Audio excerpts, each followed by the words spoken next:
est-ce qu'on a face à nous parmi les meilleures nouvelles cartes de Riftbound qui nous ont été reveal jusqu'à maintenant? C'est ce qu'on va voir aujourd'hui. Alors commençons avec Albus Féroce, une rare en Order, une unité donc 4-3, qui dit lorsque vous me jouez, dépensez n'importe quel nombre de buffs.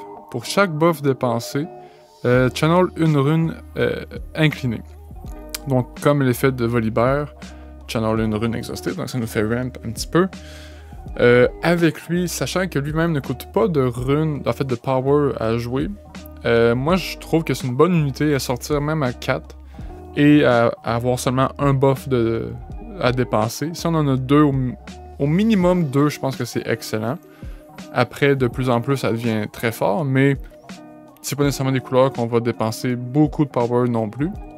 C'est sûr que c'est pas une grosse unité avec 3 de might, mais bon, ça reste un bon outil de ramp pour Order, je pense. Et les decks de buff, évidemment. Ava Achiever, ensuite, une Yordle rare 5-4 en Mind, qui dit « Lorsque j'attaque, vous pouvez payer un power de Mind pour jouer une carte avec Eden de votre main ici, en ignorant son coup. » Donc, l'idée, c'est comme si on jouait une carte Eden puis la cachait, mais en fait on la joue directement face visible, je pense, parce que sinon ça serait extrêmement bizarre, disons, à gérer le timing de tout. À voir, je pense que c'est une bonne carte, ça aide bien entendu les decks de Teemo, sinon je vois pas trop l'intérêt de jouer cette carte-là ailleurs. Progress Day, une rare en Mind, encore une fois, un spell 6-1, piocher 4. Oui, j'ai rien à dire, c'est bon pour Lux. Lux et Mind et Order, si je ne me trompe pas. Puis hors Lux, ça reste très bon. Piocher 4 dans Riftbound, c'est excellent à mon avis. Souvent, ça m'arrive de jouer des games que j'ai plus beaucoup de cartes en main, donc d'en reprendre 4 d'un coup, techniquement, virtuellement 3 parce qu'on remplace celle-ci pour une autre. Je pense que c'est très bien. Divine Judgment, un gros sort épique 7, désolé, 7-2 en Order, qui dit chaque joueur choisit 2 unités, 2 gears, 2 runes et 2 cartes dans leurs mains, recycler le reste. C'est complètement un peu incroyable comme carte. C'est évidemment pas une carte, je pense, qu'on va jouer souvent dans beaucoup de decks, mais ce que la communauté dit pour l'instant, et c'est bien réel, avec la carte, c'est une horreur quelque chose, il me semble, je sais plus trop quoi, en body. Body ou Order, je sais plus. Mais qui dit qu'à la fin de notre tour, on peut sortir une unité de notre deck gratuitement, en gros. Si on joue ça avec ça, c'est extrêmement fort. Parce qu'on clean un peu tout, puis on sort une grosse bébite gratuitement. C'est ça. Je pense pas que c'est une super carte, une épique. Évidemment que c'est un effet qui est épique, mais c'est pas le genre d'épique que je voudrais ouvrir, pour être honnête.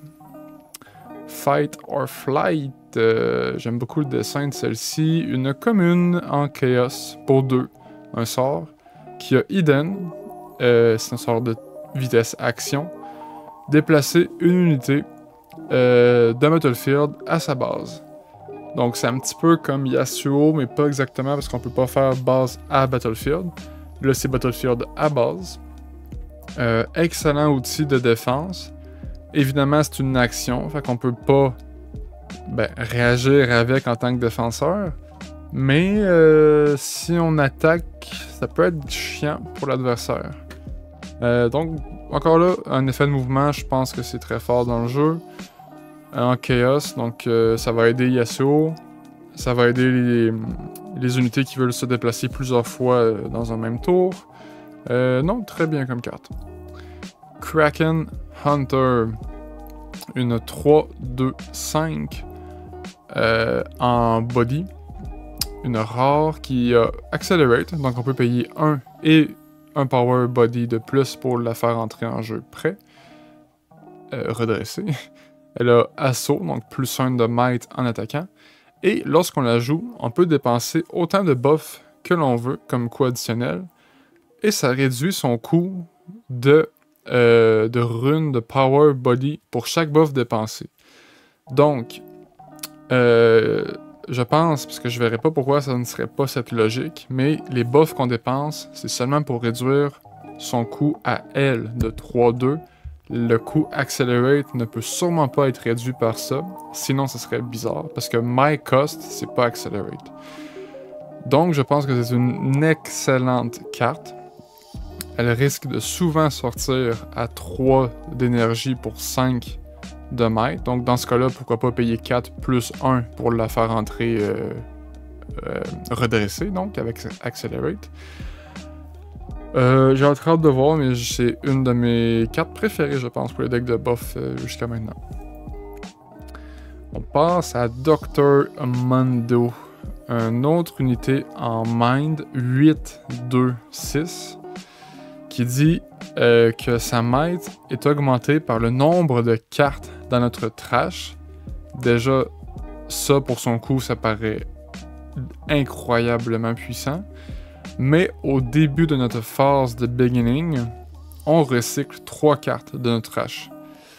Donc, il y a un 3. Une fois qu'il rentre en jeu, on peut déjà comme soustraire 3 à son might parce qu'on va les perdre à notre prochain tour. Quoique c'est pas exactement ce que je viens de dire parce que bon, il y a des cartes qui pourraient ne pas l'éliminer grâce à ce plus 3 là qu'il y a pour l'instant.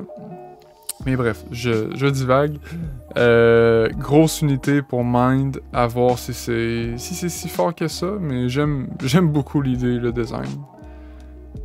Falling Star par la suite, un sort en Fury, notre seule carte aujourd'hui, dans cette couleur.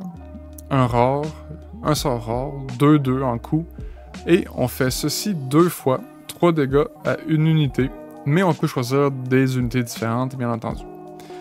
Je pense que c'est très fort, des dégâts directs qui ne ciblent pas exclusivement dans le BF, c'est fort dans Riftbound.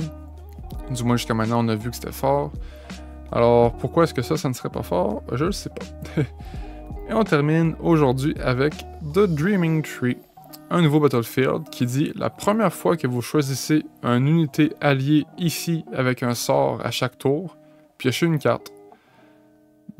Ben c'est excellent. J'ai beaucoup de difficultés à dire que les cartes sont mauvaises ou moyennes, mais lui en particulier, je vois vraiment pas pourquoi ça serait pas bon.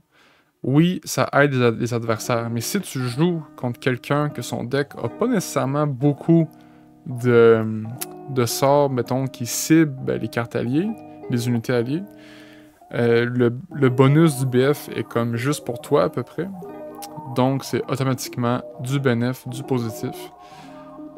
Alors, voilà, ça termine les reveals des derniers jours.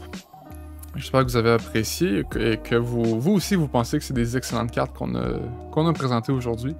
Laissez un like, un commentaire et abonnez-vous surtout, ça m'aide beaucoup. On vise les 100 d'ici la sortie du jeu, je vous rappelle. Et moi, je vous dis à la prochaine.